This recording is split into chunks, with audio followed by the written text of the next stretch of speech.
किसी को उदारी हो, आपको बहुत सटीक उदारी मिटने का आपको उपाय बताता हूं, लेकिन वो मिटेगा समय पाके। आप कोई भी उपाय करके तुरंत कृष्णगिरी आ गए, अभी के अभी आज के आज हमारे दुख मिटने हैं, आज के आज तो बरसात से फसल भी नहीं आता। आज बरसात आएगा तो फसल 6 महीने में दान आएगा, वो समझ के ही बरसात को बुलाना। आज बरसात आ गया तो अभी रातों रात मेरे खेत में दान आना। कैसे आए महाराज? समय पाके सब आएगा, लेकिन मैं कृष्णगिरी गया हूं, अब मेरा काम रुकने वाला नहीं, बस ये गारंटी है। मैं ही बोलूं ना घड़ी घड़ी, फटकार के भी बाद में तो यही बोलता हूं कि काम नहीं रुकने वाला है, वो होके ही रहेगा। आप शांति से बैठ के भजन करो। अब देखो किसको उदारी है, तो आप एक काम करो, देखो एक पित्तल की छोटी सी थाली परात, कुछ भी पित्तल का होना चाहिए। किसका? तांबा भी चलेगा, पित्तल या तांबा हो सकता, पित्तल हो तो अच्छा। उसमें नमक, ये आका नमक आता ना, साबुत नमक, साबुत नमक को पीस लो। क्या करना? शुक्रवार के दिन ही पीसना है। किस दिन? चांदी की थाली होता अच्छा, लेकिन बोलूं कि हर एक के घर में होता नहीं है। किसी घर में हो तो चांदी में बढ़ सकते हो, नहीं तो पित्तल तांबा। स्टील में नहीं करना, इसलिए कहता हूँ। मट्टी के कोरे में कर सकते हो। मट्टी का कटोरा सबको होता है ना, एक ऐसा मट्टी की थाली। मट्टी की थाली में साबुत नमक को पीस लो, साबुत नमक को पीस के उसमें भर दो उस थाली में। और नमक, वो थाली जितना है देख लो, 1/4 किलो, 200 ग्राम, आधा किलो। आधा किलो नमक क्या होगा? 5 रुपया होगा क्या? साबुत नमक 1 किलो 10 रुपये, क्या आधा किलो?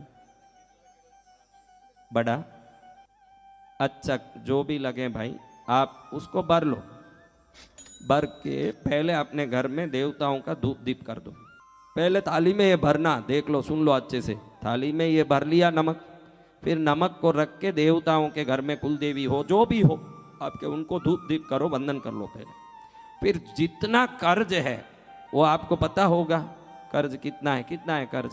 1 लाख, 10 लाख, 2 लाख, 5 लाख, 7 लाख, कुछ होगा ना। तो वो पूरा नंबर लिखो उसमें। अभी समझो 10,000 है तो 1 0 0 0 0 0 ऐसे लिखना। 7 लाख यानी 7 लिख के, लाख के कितने जीरो होते हैं ऐसे लिखना। लिख दिया, लिख के रख दो।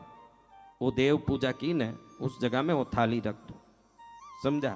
और रात भर ऐसे ही रखे रहना चाहिए, उसको हिलना नहीं, कोई उसको इधर उधर नहीं हिलाना, वो सामने रख देना। फिर कृष्णगिरी वाली पद्मावती भैरव जी महाराज को वंदन करके, मेरा ये जो कर्ज है ये मिट जाना चाहिए, ऐसे प्रार्थना करो। आपको बता रहा हूँ भाई, ऐसे प्रार्थना करिए। वो थाली वहीं रखी रही। अगले दिन सुबह उस थाली को ऐसे रखो कि आप आगे जाके वापस पूजा कर सको। एकदम ऐसे रख दिया ना, वो हिलना नहीं, वो लिखा हुआ नंबर मिटना नहीं। अगले दिन वापस पूजा करो। क्या करना? कोई खास पूजा नहीं, छोटा सा दिया और धूप करो तो बस। आप जो रोज पूजा करते हो वैसे, विशेष कोई पूजा नहीं। एक पुष्प चढ़ाया, धूप दीप किया, आपकी मर्जी, नैवेद्य फल चढ़ाया, आप जो रोज पूजा करते हो वैसे करो।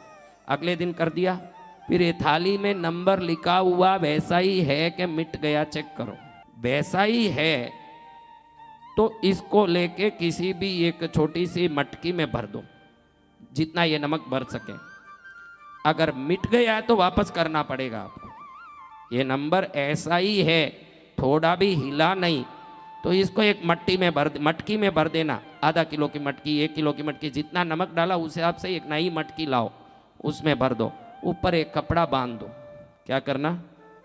कपड़ा बांध के इसको उस देवताओं के स्थान में पास में कहीं भी रख दो। 11 दिन रखे रहना। कितने दिन? उसका कुछ नहीं करना, खाली वो पड़ा रहेगा वहाँ।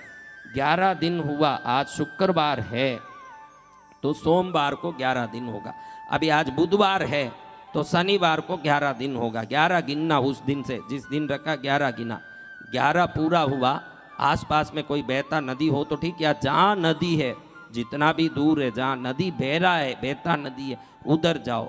उधर जाके इस नदी में मेरा जैसे ये नमक बह के जा रहा है, मेरी उधारी भी इसके साथ बह जाए, ऐसे बोल के उसमें डाल के छोड़ दो।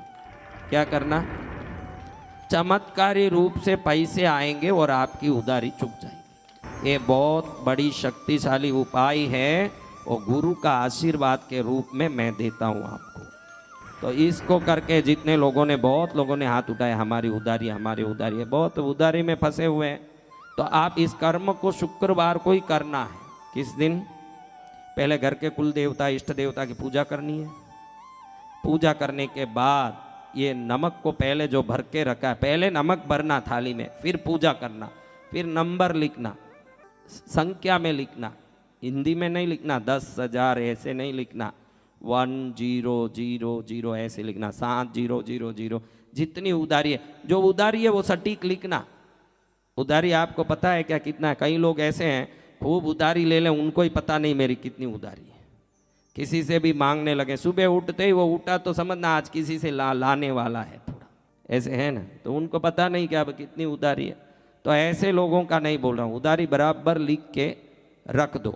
अगर अगले दिन वो मिट गया तो समझना कोई ग्रह दोष है। कोई ना हिले, को ना हिलाए तो भी वो अपने आप मिट जाएगा। कोई ना कोई ग्रह दोष हो, सुबह आके देखोगे कि लिखा हुआ पूरा सीधा हो गया है, कुछ नहीं है, वापस एक पूजा करके वापस लिखना, वो नमक फेंक के दूसरा नमक लाना, वापस लिखना, प्रार्थना करना कि ग्रह दोषों को निवृत्ति करके कृष्णगिरी वाली पद्मावती भैरू जी महाराज, गुरु महाराज मेरा काम पूरा करो। अगले दिन देखोगे कि वो मिटा नहीं, बराबर है। दूसरी बार करोगे तो वो पहला ग्रह दोष के कारण मिट गया, दूसरी बार वापस करके उसको भरो, 11 दिन रख लो, उसके बाद उसको ले जाके बहते नदी में छोड़ दो। चमत्कारी रूप से आपकी उधारी मिट जाएगी, लेकिन मुझे समाचार देना जरूर के मिट गया।